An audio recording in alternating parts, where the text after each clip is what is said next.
di luar Nat, ada perempuan rambutnya panjang kali sampai depan-depan juga panjang sampai nutupin wajahnya. Terus dia lagi duduk di atas salah satu batu nisan. Jadi kayak duduk di atas batu nisan tuh. Barulah di situ aku sadar Nat, ternyata kami berhenti tepat di depan sebuah kuburan.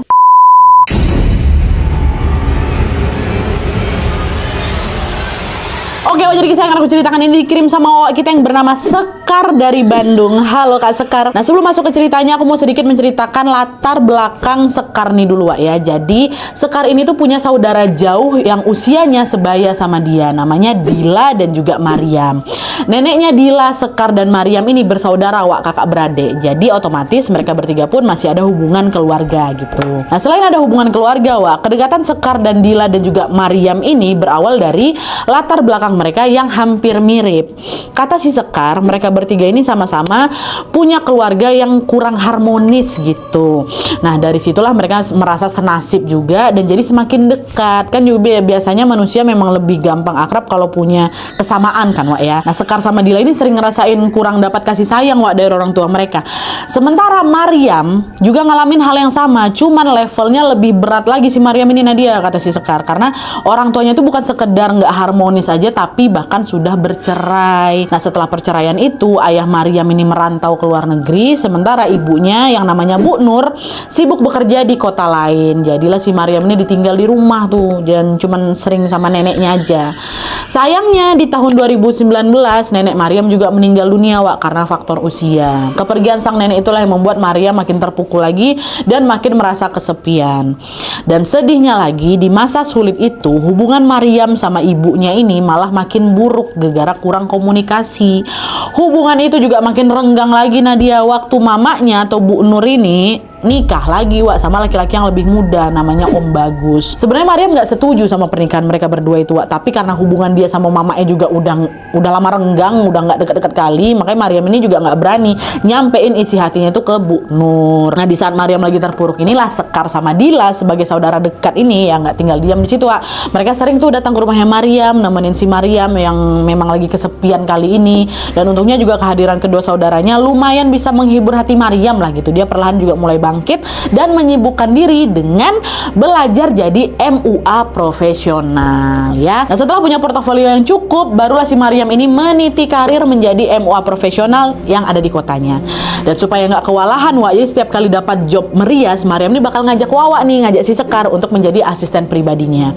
Waktu itu Sekar juga ngeiyain aja, setuju dia, soalnya dia ini juga baru lulus kuliah dan juga belum punya pekerjaan tetap. Ditambah lagi Sekarnya juga dapat honor yang lumayan lah. Nah, dia setiap kali ikut jadi asistennya si Mariam ini. Nah, aktivitas Mariam dan Sekar ini awalnya juga berjalan lancar-lancar aja Wak.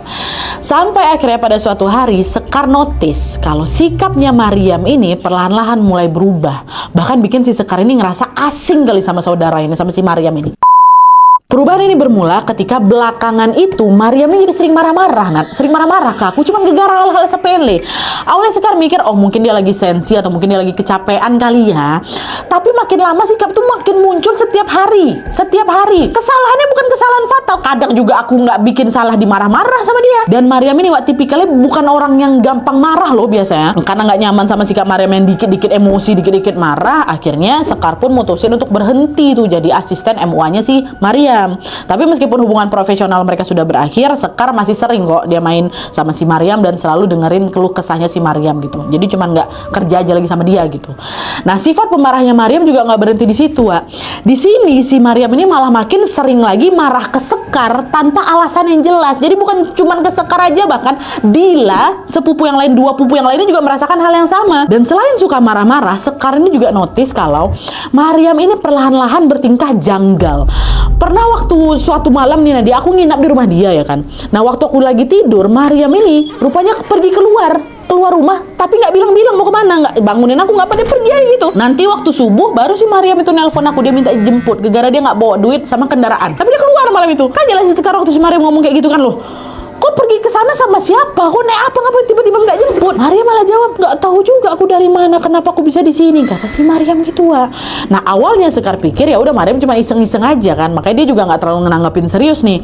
Tapi makin hari kebiasaan Maryam ngilang malam-malam tuh jadi makin sering, Nat. Bahkan waktu si Sekar nggak nginep di rumah si Maryam nih sering loh nelpon aku minta tolong dijemput di tempat yang jauh dari rumahnya. Dan anehnya waktu udah aku jemput nih, aku tanya, nah dia juga bingung, ini aku kenapa ya, aku bisa di sini, aku juga nggak tahu, udah kayak gitu. Makin lama Sekar jadi makin resah, Wak. Soalnya tiap hari tuh ada aja kebiasaan Maryam nggak masuk akal, Wak. Gak lama dari yang dia sering tiba-tiba ngilang tengah malam minta dijemput tuh, tiba-tiba aja Maryam ini jadi suka minum kopi pahit tanpa gula. Padahal dulu dia jangankan minum kopi pahit, minum kemasan, kopi kemasan tuh aja dia nggak suka. Dan yang bikin Sekar makin mikir aneh-aneh lagi, Maryam ini, Wak, setiap kali dia sholat, gerakan sholatnya secepat kilat.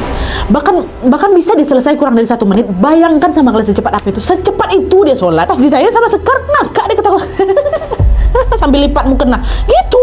Ya Allah, serem banget. Di situ positif langsung, ini pasti ada nggak beres nih sama si Maryam ya kan. Sekar sempat mau cerita ke orang tuanya, Wak, tapi Sekar jadi takut mereka malah mandang jelek ke si Maryam. Akhirnya Sekar nggak jadi tuh cerita sama siapa-siapa dan memilih untuk diam aja. Nah, seiring berjalannya waktu, Sekar perlahan mulai menjauh, Wak, dari Maryam karena dia udah mulai kerja full time tuh di sebuah perusahaan. Nah, kesibukan ini bikin mereka jadi hampir nggak ketemu tuh. 4 bulanan, Wak, kami nggak ketemu. Dila kemana, aku kemana, siapa kemana, kayak gitu kan. Nah, di tengah kesibukannya, Sekar sesekali masih ngechat Maryam, Wak, dan menanyakan kabarnya si Maryam. Maryam juga ngebales pesan itu ya seperlunya aja lah kayak gitu. Sampai suatu hari Sekar nerima DM dari temannya Maryam yang namanya Reni. Nah, waktu itu Reni ini cerita ke si Sekar kalau ngapa ya Maryam tuh kok akhir-akhir ini suka aneh dia gitu kan. Kenapa dia sering ngelamun, terus dia sering tiba-tiba ngeblank aja gitu waktu diajak ngobrol. Nah, setelah dapat DM itu baru Sekar khawatir, Wah, apalagi juga sebelum mereka jauhan ini mereka juga udah sering tingkah aneh ya kan. Nah, tapi di sini yang tidak diketahui sama Sekar adalah semua keanehan itu ternyata adalah pembuka dari serangkaian kejadian mistis yang diam-diam sedang menimpa Maryam, Wah. Hingga pada suatu hari keanehan Maryam ini memuncak dan berujung pada satu kejadian, Nat. Ini kejadian yang hampir membahayakan nyawa aku dan juga nyawanya si Dila masuk. Jadi ceritanya, Wak, pada tahun 2020 Maryam ini ngajak si Dila pergi ke desa tempat dia pernah KKN dulu. Maryam bilang kalau dia ini dapat amanah dari tante yang lain ya, untuk ngasih sumbangan mukenah ke masjid yang ada di sana tempat dia KKN dulu. Awalnya Maryam ini cuma ngajak Dila aja, Wak. Si Sekar nggak diajak. Tapi waktu diajak sama si Maryam ini, feeling Dila tuh udah nggak enak, Wak. Dia udah punya firasat kayak nggak enak gitu. Akhirnya Dila mutusin untuk ngajak si Sekar, ngajak si Wawa. Dan FYI, Wak, lokasi KKN Maryam ini ada di kota S ya, yang berjarak kurang lebih 2 jam gitu dari kota Bandung. Udah lah tuh, akhirnya si Maryam juga setuju nih Sekar diajak kan. Mereka pun berangkat lah ini ke kota S jam 2:30 sore naik mobil, dan yang nyetir itu Maryam. Yang diantara kami bertiga cuma si Maryam aja Nadia yang bisa nyetir. Nah, awalnya semua masih normal tuh di perjalanan ya kan. Tapi pas di tengah jalan Maryam nih tiba-tiba ngomong, "Guys, belakangan ini kok aku ngerasa aneh lah sama diri aku ya." Sekar nyaut, "Aneh gimana, Yam?" Nah, disitulah Maryam ini cerita satu kejadian janggal yang bikin si Sekar ini merinding, Wak. Jadi beberapa hari sebelumnya, ini cerita si Maryam ya. Maryam cerita kalau dia ini lagi berencana ikut family gathering di sebuah villa yang memang ada di daerah Padalarang. Dia pun berangkat sendirian lah ke sana ya kan, naik mobil. Tapi bukannya pergi ke tujuan, Wak. Tanpa sadar Maryam ini malah bablas jauh sampai ke kota Karawang. Nah, pas sudah nyampe di Karawang, Maryam malah parkirin mobilnya di depan rumah kosong. Terus dia tidur di situ sampai pagi. Pas bangun besok harinya, Maryam baru sadar, ini aku di mana nih? Dia baru sadar kalau tujuan dia itu salah. Jadi Maryam ini kayak dituntun ke tempat yang bukan maunya, Wak. Dia ceritain hal itu ke si Dila sama si Sekar. Dengar itu, Dila yang memang lumayan peka sama hal gaib, Wak, langsung merinding. Dia langsung negur kayak ini, udah jangan cerita yang aneh-aneh. Kamu fokus aja nyetir, biar kita cepat sampai, kata si Dila. Maryam diam sebentar tuh, Wak. Dia diam ya kan. Terus tiba-tiba dia belokin setirnya ke jalan tol yang justru bikin perjalanan mereka ini makin jauh. Harusnya nih, Wak, ya, kalau misalnya lewat daerah Lembang, kata si Sekar, itu bakal lebih cepat sampai ke kota S ini. Dia malah putar ke tol. Dan di sini anehnya aku sama Dila malah iya aja dia. Soalnya terhipnotis gitu sama keputusan si Maryam masuk tol ini. Dah, begitu masuk tol, tidak seperti biasanya nih, Wak, ya. Maryam ini nyetir persis di belakang truk. Dia nggak mau nyalip sama sekali. Nyetir di tol ngikutin truk pasti lama ya kan, Wak. Biasanya dia nggak pernah kayak gitu, laju dia kalau misalnya bawa mobil lah dia. Tapi entah apa Maryam tumben kali itu dia di belakang truk gitu. Nanti perjalanan mereka makin molor lah itu ya kan. Dan mereka baru sampai di kota itu sekitar jam 8 malam, Wak. Molor 5 jam kami Nadia. Pun udah nyampe di sana, Mariam tuh malah kelihatan bingung gitu loh, Wak. Kayak orang nggak tahu arah. Sekarang nanya, ini kita udah sampai, terus kita kemana? Di mana desanya, Mariam? Nama desanya Desa Maju, Wak. Dia sambil buka-buka HP. Ini namanya Desa Samaran ya. Nah setelah dicari di Maps ketemu tuh Desa Maju. Terus tiba-tiba Mariam ngeblank lagi. Bukan Desa Maju. Salah, bukan ini tempatnya. Sebab kesel aku sama si Dila tuh, Nan. Kayak mana si Mariam nih? Tapi udah mereka tetap nurutin si Mariam, muter-muter nyari tempat yang dia maksud, Wak. Sampai 2 jam kemudian sekitar jam 10 malam baru si Mariam nih ingat nama desanya. Wak, iya bukan Desa Maju, namanya Desa Jaya. Udah aneh kali, Wak, di sana. Dah ada lah Desa Jaya nih kan, bukan Desa Maju. Mereka pun meluncur lagi lah itu ke Desa Jaya ini dan juga sempat bertanya arah ke seseorang warga yang ada di jalan. Tapi bukannya langsung kasih petunjuk, Wak. Warga itu yang ada malah heran. Hah? Desa Jaya, Neng, itu daerah hutan loh. Bahaya kalau kamu kesana malam-malam. Cuma entah kenapa, Nat, ya di situ aku, Dila, Mariam sama sekali nggak pedulin semua peringatan dari si orang itu. Aku juga iya aja waktu tuh. Yang ada di pikiranku cuma satu, udahlah, yang penting mau di hutan, mau di apa nggak apa-apa, yang penting nyampe di tujuan, mukenah nih dikasih ke sana, habis itu kami balik ke Bandung. Dah itu aja. Nah perjalanan menuju ke Desa Jaya ini, Wak, ternyata juga ngelewatin gapura perumahan warga ya kan. Masuklah mereka ke sana. Tapi nggak lama kemudian jalanannya berubah jadi area hutan. Ya, suasana pun seketika gelap dan satu-satunya penerangan yang cuma dari lampu mobil kami aja tuh Nadia. Dan situasi itu makin mencekam lagi karena tidak lama setelahnya muncul kabut tebal yang bikin jarak pandang mereka juga makin pendek. Nah di titik ini perasaan Sekar sama Dila udah mulai nggak enak tuh. Kenapa nih? By the way, siapa duduk di belakang ya? Si Sekar duduk belakang, Dila yang di depan. Nah di tengah situasi itu tiba-tiba lagi panik tuh, kabut lagi datang mencekam kali kan. Tiba-tiba si Mariam ngebuka kaca jendela. Nah dia terus dia noleh keluar gitu. Tutup jendelanya kata si Sekar. Tapi Mariam nggak dengerin omongan Sekar, Wak. Dia langsung tetap ngeliat keluar kayak gitu. Nah karena nggak didengerin, Sekar langsung nyalain lampu penumpang yang ada di dalam mobil, Wak. Dinyalain ya. Dan beberapa detik setelahnya aku nyalain tuh Nadia ya, mati sendiri lampu tuh. Nggak ada yang mati. Ya astagfirullahaladzim, apa nih, udah merinding aku di sana kanan. Apalagi aku kan duduk di belakang sendirian. Dila adalah di depan. Dan Dila waktu itu udah pucat kali mukanya, dia pucat. Mariam yang masih nyelinguk dari keluar tuh. Gitu-gitu. Belum reda rasa takut aku, Nadia, tiba-tiba Mariam nyeletuk. Ada yang nepuk pundak aku katanya. Nggak ada yang nepuk pundak aku ya, kata si Sekar dari belakang. Marah dia kan, Wak. Tutup pakai jendelanya. Nah setelah digituin Sekar baru ditutup jendelanya sama si Mariam, Wak. Ngegas dia lagi kan, ngegas udah masuk daerah hutan tuh. Tapi gak lama dari situ Nadia, Dila sama si Sekar berdua nih, Wak, yang ngelihat ada anak kecil berlarian. Nah dia nyebrang depan mobil aku tuh, terus hilang. Aku Nadia, aku nih setumpul-tumpul itu, aku nggak pernah ngeliat hal-hal kayak gitu Nadia. Dila udah lah, mungkin dia bisa ngeliat kayak gitu. Itu aku nengok berlarian, anak itu tuh hilang. Jadi kalau sampai mataku bisa nangkap sosok itu artinya penampakan itu memang nyata Nadia, dan sengaja memang si anak ini lagi nunjukin dirinya gitu. So kalau astagfirullahaladzim, langsung baca doa di situ. Mariam tenang aja, Wak, dia tenang aja. Kayak gitu. Dila udah takutan juga kan. Dila cuma bilang baca doa ya, jangan putus doa kau. Mariam nggak dipeduliin. Gitu aja, Wak, ya Allah. Udah nggak lama mereka ketemu lah nih, Wak, sama perumahan warga ya kan. Mariam turun dari mobil, kami berdua dalam mobil, dia nggak mau. Nah setelah dia keluar, nggak lama dia balik lagi nih ke mobil. Terus dia bilang, kayaknya bukan inilah desanya katanya. Astagfirullahaladzim Mariam. Dah lah, kita balik aja lah. Dah, mending kok kasih mukenah tante ko ini ke masjid yang kita temui. Yang penting kan niatnya udah tersampaikan. Sekarang kita balik aja lah Mariam. Nah di situ untung Mariam setuju tuh, Wak. Lagi sadar dia mungkin ya kan. Akhirnya Mariam langsung putar balik dan otomatis pasti kami lewat hutan itu lagi Nadia. Sama juga kayak tadi, waktu ngelewatin sini suasana juga masih terasa mencekamnya. Dan bedanya kali ini, Wak, di tengah hutan itu Mariam ngeberhentiin mobilnya, dipinggirkannya mobilnya, Wak. Terus dia ngebuka kaca, dan selesai buka, dia keluarin badannya dikit. Dia lambai-lambai tangan, Wak.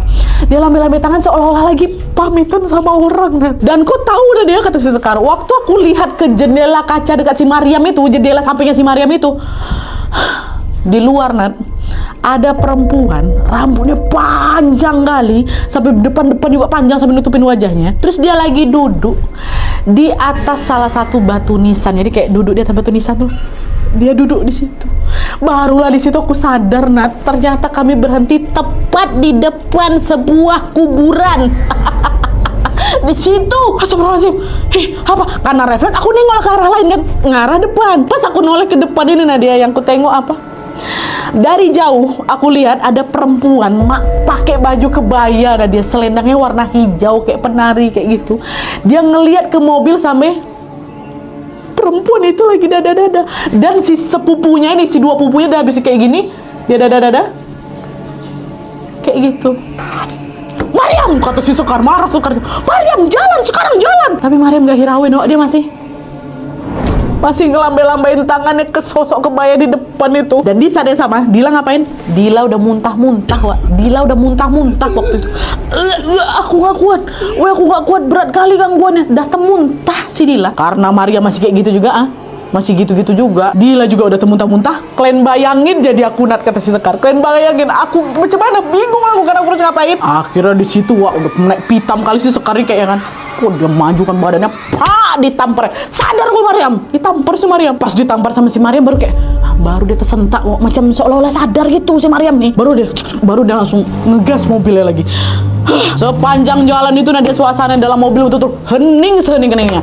Bukan karena kami nggak punya pertanyaan Nadia, tapi masing-masing dari kami memang sudah terlalu shock dan sibuk nenangin diri kami sendiri. Dila masih muntah-muntah, masih jaga napasnya juga. Aku masih deg-degan bukan main. Sementara Mariam tuh kelihatan memang lagi coba fokus ke jalan biar mereka nggak tersesat lagi kayak gitu. Nah, nggak lama setelah keluar dari area itu, mereka menepilah ke sebuah pom bensin untuk menenangkan diri, ya kan. Nah, setelah merasa agak baikan nih, barulah mereka melanjutkan perjalanan mencari masjid yang mereka temui untuk nganterin mukenah amanah dari si tante itu kan. Nah, dikasihlah mukenahnya ke sana. Dah. Nah, selesai ngasih mukenah, barulah mereka pulang ke Bandung nih, Wak. Dan kali ini mereka lewat Lembang, ya, jadi nggak lewat jalan tol lagi. Cuma lagi-lagi di sini Mariam kembali bertingkah aneh, Wak. Pada saat mereka ini ngelewatin tanjakan, ya, tanjakan yang terkenal banyak memakan korban jiwa. Ini warga Jawa Barat pasti tahu kali ini tanjakan apa namanya kan. Tiba-tiba aja Mariam nih nyetir mobilnya ngarah ke jurang, nah. Kayak gitu, emosi lagi, ku tampar lagi. Mari kamu kemana? Aku yakin kali ini Mariam lagi gak sadar nih. Sadar kok Mariam. Kali ini juga ganggu Mariam, jangan kau sini, pergi kau setan. Untungnya tamparan kedua ini tersentak lagi si Mariam, sadar lagi dia. Istighfar Mariam, istighfar Mariam. Kau lagi bawa kami, kita lagi bawa mobil, bahaya loh ini Mariam, istighfar. Fokus ya. Kami nyalain lagu tuh, ada volume kencang. Aku pegang ini hanya si Mariam tuh supaya dia sadar, fokus, gak diganggu lagi. Karena setelah melewati perjalanan panjang yang penuh cobaan itu, untungnya mereka sampai di rumah dengan selamat. Tapi keanehan Mariam belum berhenti sampai di situ, Wak. Kalian tahu waktu si Sekar ini ngomelin si Mariam karena ngajak mereka ke tempat yang gak jelas itu di mana ya kan, dan juga seram kali tadi kan, diomelin waktu nyampe rumah. Si Mariam ini malah kelihatan bingung. Di sini Mariam tuh sama sekali nggak ingat kalau tadi kita tuh sempat berhenti depan kuburan. Tuh dia nggak ingat dia sempat dada-dada sama sosok wanita berselendang itu. Si Mariam nih malah nanya balik, kapan kita lewat kuburan? Bukannya kita tadi lewat tol ya? Katanya gitu. Nggak betul nih, melongok lah aku sama si Dila, kesal ya, takut juga, semua campur jadi satu. Sampai speechless kami udah nggak bisa lagi ngerespon si Mariam tuh. Nah, karena semua perilaku Mariam di malam itu udah nggak wajar dan juga bahkan sudah mengancam keselamatan orang ya kan. Akhirnya Sekar dan Dila pun memutuskan untuk cerita ke keluarga mereka masing-masing soal si Mariam. Waktu dengar ceritanya Dila sama Sekar, mereka juga ikutan kaget. Mereka juga nggak nyangka kalau tingkah lakunya si Mariam itu ternyata udah separah itu ya gitu loh. Nah, sejak saat itu keluarganya juga baru sadar kalau mereka ini butuh bantuan yang lebih paham soal hal-hal goib gitu. Nah, keluarga si Sekar kemudian nyeritain lah hal ini ke tetua yang dihormati di keluarga mereka gitu, namanya kakek Ojan Nadia. Dan respon pertama yang keluar dari kakek Ojan waktu itu adalah apa? Untung aja Sekar ikut. Kalau nggak ada Sekar, kakek nggak tahu apakah Dila sama Mariam bisa selamat malam itu. Soalnya mereka berdua ini intens diganggu sama makhluk halus, kata kakek Ojan. Jadi kakek Ojan tuh bilang, meski aslinya Sekar ini tumpul, dia tuh punya energi yang bisa jadi macam perisai untuk menangkal gangguan makhluk halus tuh loh, Nat. Kata dia kayak gitu. Dan kalau misalnya kalian ingat-ingat lagi, perkataan kakek Ojan ini juga ada benarnya. Soalnya sepanjang perjalanan tadi yang paling agak normal kan cuma aku, Nadia, cuma si Sekar ya kan.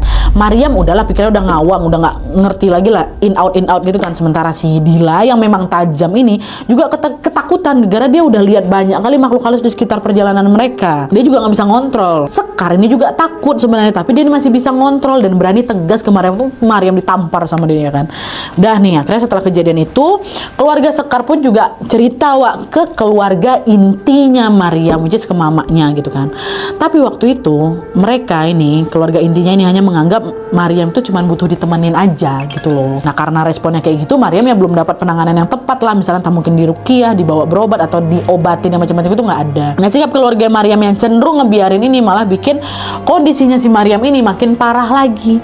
Hampir tiap hari ya ini ada aja kejadian baru yang nimpa dia. Ini setelah kejadian ini ya masih juga terjadi hal-hal yang aneh lah gitu sama si Maryam nih.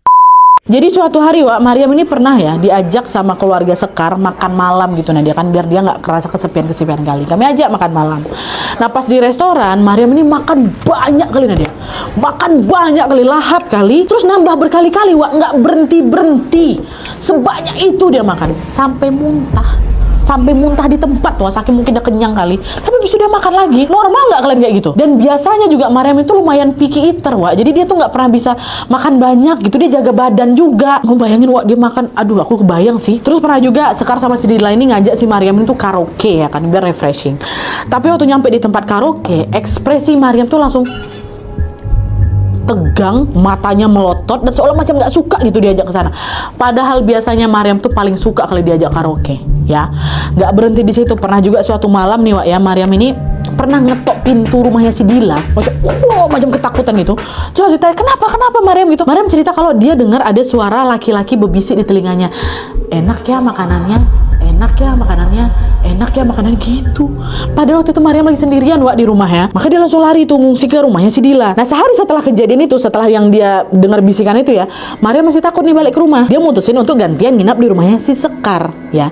Terus besoknya neneknya si Sekar nih bilang ke si Sekar, neneknya si Sekar ya, dia bilang asik kali ngobrol tadi malam sama Maryam sampai ketok-tawa tengah malam itu nenek dengar itu. Nah dengar itu bingung aku dan dia, aku perasaan udah tidur dari jam 8 malam lah. Dan memang waktu aku lagi tidur ini, Sekar sayup-sayup dengar suara si Maryam ini lagi ngobrol sama entah siapa. Samar-samar aku dengar Waktu dibilang kayak gitu sama nenek tuh tetap bersikuku kalau suara yang dia dengar adalah suaranya si Maryam sama suara Sekar. Padahal jelas bukan, aku jam 8 malam udah tidur. Tapi di situ nenek sama si Sekar sama-sama dengar kalau si Maryam ini ngobrol sama orang lain gitu loh Akhirnya setelah ngalamin banyak kejadian aneh setelah kejadian yang mereka pergi ke kota es itu, kondisi Maryam juga makin memburuk lagi Nah di titik itu barulah ibunya si Maryam ini percaya, atau keluarga intinya Maryam itu percaya kalau memang ada yang tidak beres sama si Maryam ini. Mereka bawalah Maryam ke 5 orang pintar, kata ke 5 orang pintar yang berbeda untuk diobati. Dan semua orang pintar ini bilang hal yang sama meskipun mereka berlima ini nggak saling kenal ya. Jadi menurut penglihatan mereka berlima ini, Maryam ini sudah diikuti sama sosok wanita berselendang ya. Nah awalnya sosok itu tuh kasihan sama si Maryam ini, gara-gara sering ngelihat Maryam tuh sendirian.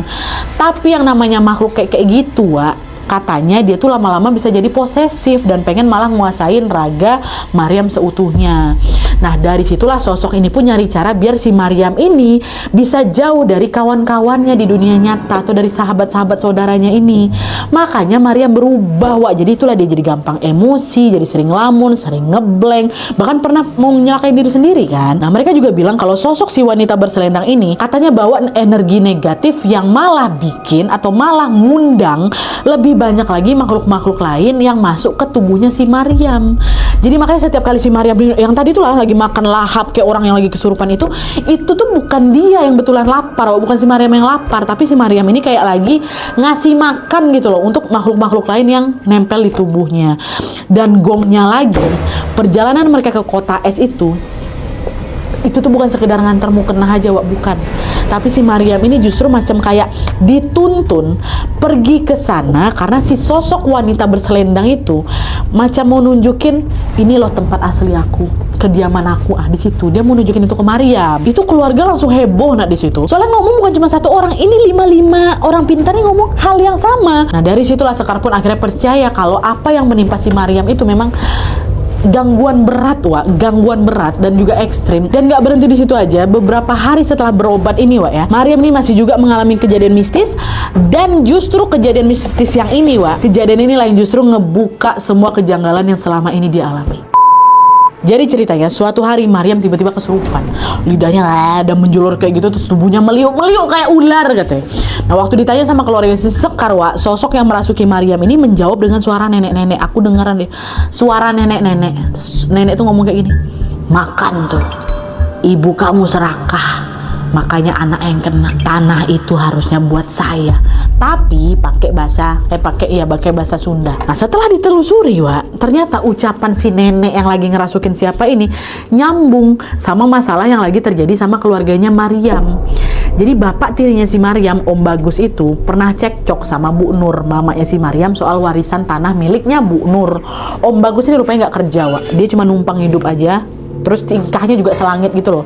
Dia sering nunjukin gelagat pengen nguasain harta yang udah dimiliki sama Bu Nur ini sejak sebelum nikah. Termasuk salah satunya tanah milik Bu Nur itu.